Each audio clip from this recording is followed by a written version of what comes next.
स्वागत है आप सभी का। और हम मंडे के लिए यानी कि कल के लिए चार्ट का एनालिसिस करेंगे, सीखेंगे कि किस तरह से हम लोग इस चार्ट को पढ़ सकें ताकि आने वाले टाइम में हम लोग अच्छे से प्रेडिक्शन कर पाएँ। तो यहाँ पर आपको दिख रहा होगा मैंने जो टाइम फ्रेम लगाया अभी वीकली लगाया। देखिए वीकली चार्ट देखना बहुत ज़रूरी है।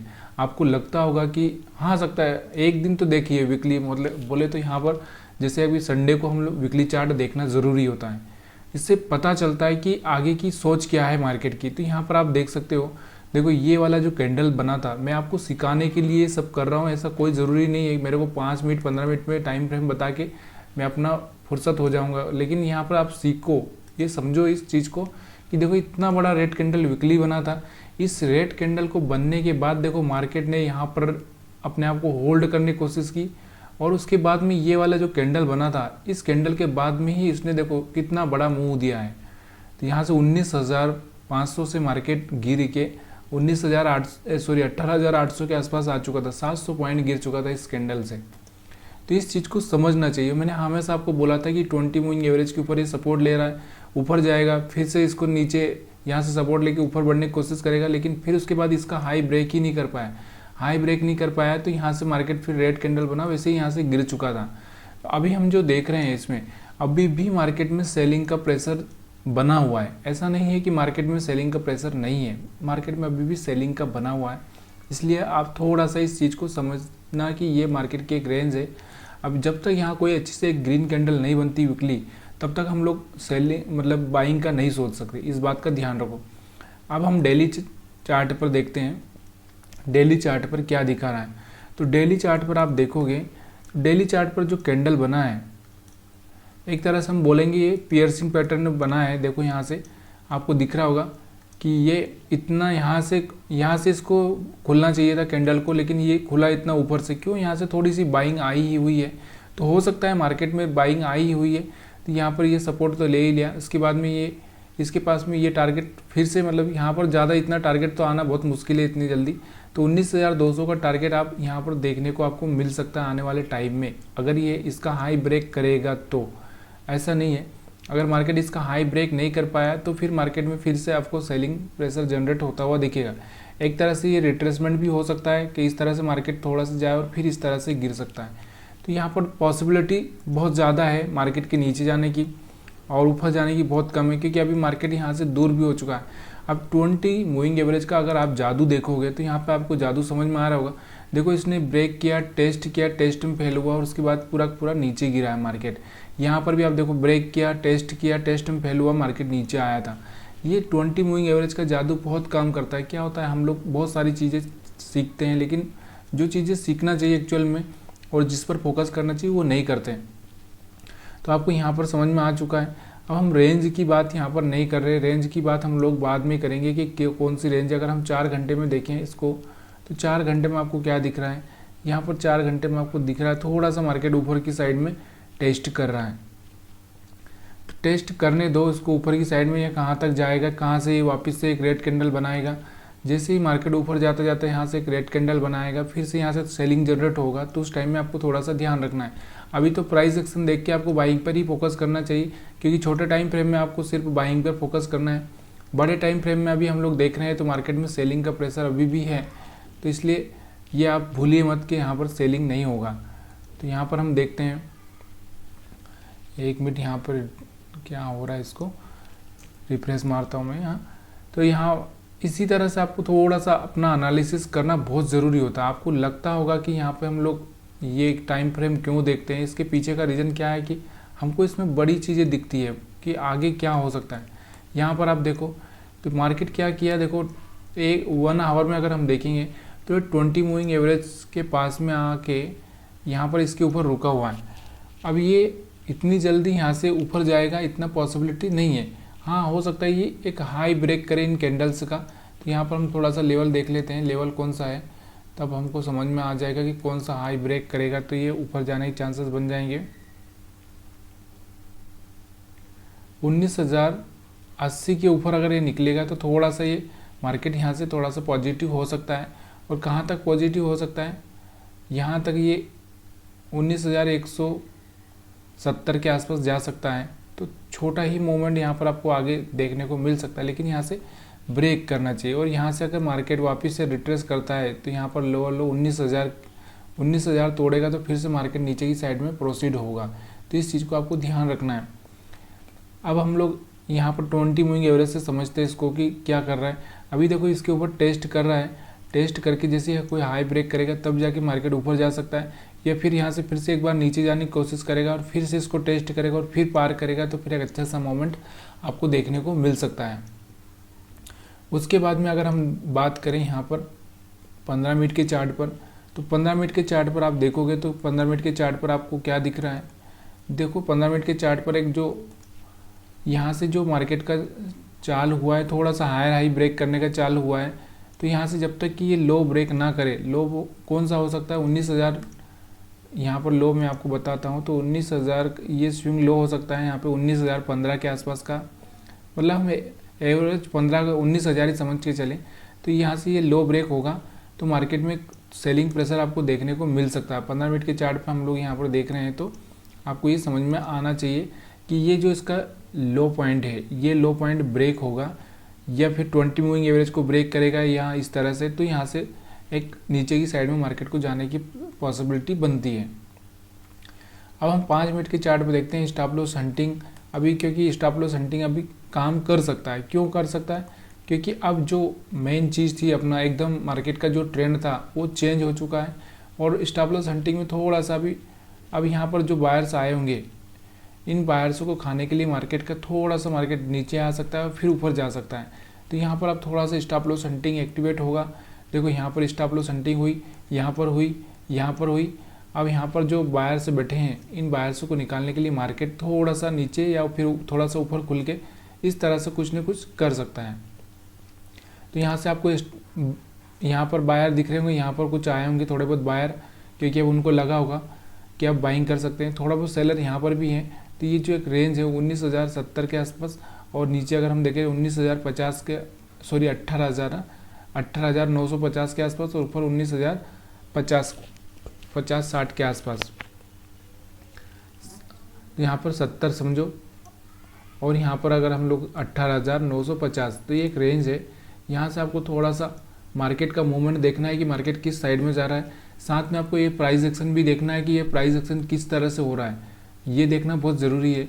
इसके बिना तो आप अधूरा ही है सब काम, ठीक है। तो यहाँ से आपको ये समझ में आ चुका होगा, और मेरे को लगता है कि आपको सीखने को भी मिल रहा होगा कि किस तरह से ट्रेडिंग की जा सकती है। अब हम यहाँ पर 20 मूविंग एवरेज का थोड़ा सा ध्यान देंगे कि 20 मूविंग एवरेज का ये लो है, एक लो ये है। तो यहाँ से अगर ये ब्रेक करता है, टेस्ट करके फेल होता है, तो यहाँ से एक अच्छा सा मोमेंट आपको नीचे का यहाँ तक का टारगेट आपको मिल सकता है, ठीक है। 18,950 के आसपास का, और फिर उसका दूसरा टारगेट 19,900 हो सकता है। और ऊपर की साइड में जैसे ही ये पॉइंट निकालेगा तो ऊपर की साइड में आपके पास में अभी अगर हम देखें तो ऊपर की साइड में क्या देखने को आपको मिल सकता है। तो ऊपर की साइड में ये वाला पॉइंट है, उसके बाद में ये वाला रेजिस्टेंस है 19,300। तो ये पहले 19,200 का आपको टारगेट लेके चलना पड़ेगा अगर यहाँ से निकलता है तो। वैसे मार्केट अभी यहाँ से जाने की कोशिश नहीं करना चाहिए, या फिर नीचे जाना है या ऊपर जाना है, यहाँ से उसका डिसाइड हो जाएगा। तो इस बात का आपको ध्यान रखना है। बैंक निफ्टी की अगर हम बात करें तो बैंक निफ्टी में आपको क्या दिख रहा है। बैंक निफ्टी में अगर हम देखें तो यहाँ पर 5 मिनट की चार्ट पर ही देख लेते हैं, उसके बाद में हम लोग आगे देखते हैं। तो बैंक निफ्टी में भी आपको सेम चार्ट है, ज़्यादा कुछ खास नहीं है। तो यहाँ पर भी आपको थोड़े बहुत स्टॉप लॉस, तो यहाँ पर भी ज़्यादा कुछ है नहीं, क्योंकि बायर्स यहाँ से एक्टिवेट होंगे, मार्केट थोड़ा सा टर्न लिया होगा। कुछ बायर्स के यहाँ पर स्टॉप लॉस पड़े होंगे 42,500 के आसपास। और अभी यहाँ पर सेलर तो है नहीं, क्योंकि सेलर तो निकल चुके होंगे, जैसे ये कैंडल बनी सेलर निकल चुके होंगे। तो आपको यहाँ पर देखना है कि बैंक निफ्टी में थोड़ा सा ब्रेकआउट हो सकता है। यहाँ से अगर दिख रहा है तो यहाँ से ऊपर की साइड में मार्केट ओपन हो सकता है। बैंक निफ्टी थोड़ा सा ऊपर ओपन हो सकता है, 42,900 के आसपास ओपन हो सकता है। तो इस चीज़ का आपको ध्यान देना है। मार्केट बैंक निफ्टी के पास में फिर से एक 43,000 का एक रेजिस्टेंस बना हुआ है। ये 43,000 का रेजिस्टेंस यहाँ से रिजेक्शन ले सकता है। तो इसलिए आपको यहाँ पर देखना है कि यहाँ से रिजेक्शन ले रहा है कि नहीं ले रहा है। अगर मार्केट यहाँ पर ओपन होता है तो यहाँ पर रिजेक्शन का वेट करके फिर आप थोड़ा सा ट्रेड कर सकते हो। अब नीचे की साइड में स्टॉप लॉस नहीं है, ऊपर की साइड में स्टॉप लॉस नहीं है। इस चीज़ को थोड़ा सा समझने की कोशिश करना। थोड़े बहुत स्टॉप लॉस यहाँ पे पड़े हैं, तो ये माइनर है, जो ज़्यादा कुछ खास है नहीं। हम इसको 15 मिनट के चार्ट पर एनालिसिस करेंगे। तो 5 मिनट के चार्ट पर आपको दिख रहा होगा moving average 20 moving average break नहीं करता, तब तक आपको यहाँ से कोई हरकतें नहीं करनी है बाइंग सेलिंग की, इस बात का ध्यान रखिएगा। और उसके बाद में अगर हम बात करें यहाँ पर, तो यहाँ पर एक हायर हाई ब्रेक करने की कोशिश हो रही है, मार्केट का ट्रेंड अप ही है, तो यहाँ से हायर हाई ब्रेक करने की कोशिश कर रहा है। जब तक ये लोअर लो ब्रेक ना करे तब तक आपको यहाँ से कोई भी पोजीशन ऐसी बनानी नहीं है। अभी हमारे पास में ऊपर का जो रेजिस्टेंस दिख रहा है इसके पास में, सॉरी यहाँ पर, हाँ यहाँ पर जो ये दिख रहा है हमको 42,000 43,000, पहला तो 43,000 अपना टारगेट रहेगा, उसके बाद में यहाँ पर जो दिख रहा है वो 43,300 के आसपास दिख रहा है। तो ये चीज़ें आपको थोड़ा सा ध्यान देके चलनी है। हम इसको हवाली चार्ट पर देखते हैं तो आपको क्या दिखाई दे रहा, यहाँ से 20 मूविंग एवरेज को पार करता हुआ दिख रहा है, आपको दिख रहा होगा ना, यहाँ से 20 मूविंग एवरेज को पार करता हुआ दिख रहा है। तो यहाँ से जाएगा, थोड़ा सा रिट्रेस करेगा, फिर हाई ब्रेक करेगा तो ठीक है, फिर हम बोल सकते हैं कि मार्केट में ऊपर जाने की। और सडनली ऐसे जाता गया तो ये सडनली नीचे भी आ सकता है, इसलिए आपको थोड़ा सा सोचना है। अगर ऊपर जाएगा तो आपका जो टारगेट होगा, मैंने आपको बता दिया कि यहाँ पर ये वाला टारगेट हो सकता है आगे, लेकिन ये बहुत बड़ा टारगेट है। एक ये टारगेट है, अभी बीच में हम ये टारगेट 43,000 का समझ के चल रहे हैं। 43,000 के बाद में 43,300, उसके बाद 700, ये आपको ध्यान देना है, ठीक है। अभी जैसे ही 20 मूविंग एवरेज के नीचे ये लो ब्रेक करेगा तो मार्केट में फिर से एक सेलिंग प्रेशर जनरेट हो सकता है। और अगर हम बात करें यहाँ पर 4 घंटे के चार्ट पर, क्योंकि देखिए एनालिसिस करने में कुछ नहीं जाता है, थोड़ा सीखने को ही मिलता है, कुछ नहीं होता है इससे।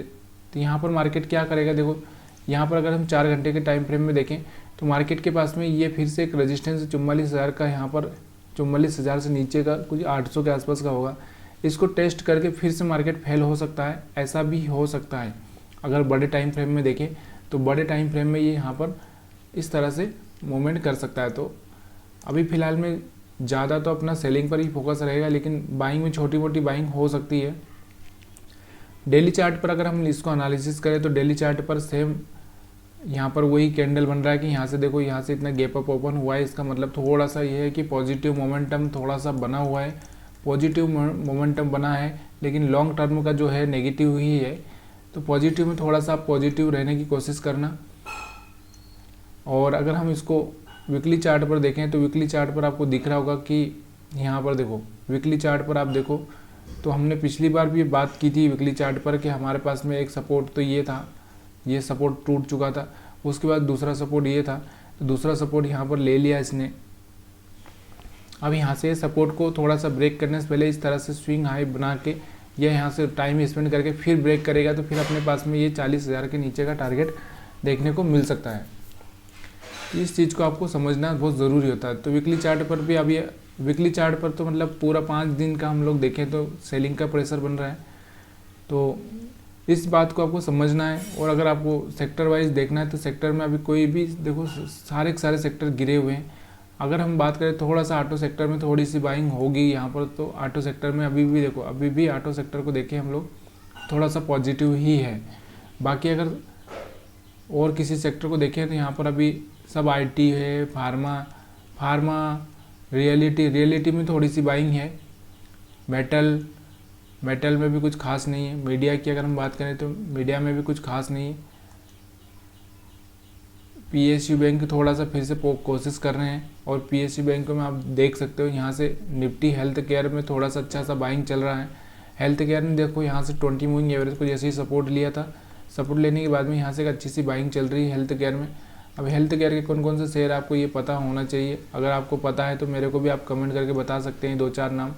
तो इससे क्या होता है, जब आप कमेंट करते हैं तो ये एक तरह से हमारे बीच में एक रिलेशन बनता है। रिलेशन का मतलब होता है कि हम एक दूसरे को समझ रहे हैं, हम एक दूसरे से बातें कर रहे हैं, हम एक दूसरे को समझा रहे हैं। जैसे 2 दोस्त मिलकर आपस में बातें करते हैं कि ये होगा वो होगा, तो वैसा हम यहाँ पर करेंगे तो यहाँ से हमारी एक्टिविटी बढ़ेगी, तो उसके हिसाब से मज़ा आएगा, ठीक है।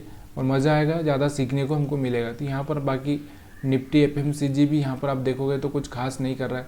एनर्जी की अगर हम बात करें तो एनर्जी के स्टॉक में थोड़ा सा सपोर्ट मिल रहा है, चलिए, अभी इतनी सारी बातें करके कोई मतलब नहीं है, आपको सिर्फ ये फोकस करना है। और हाँ, अगर आपको क्या करना है कि अगर आपको आगे अगर आपको देखना है तो ये आपको देखना है कि भाई कौन कौन से स्टॉक्स अभी डाउन साइड में चल रहे हैं।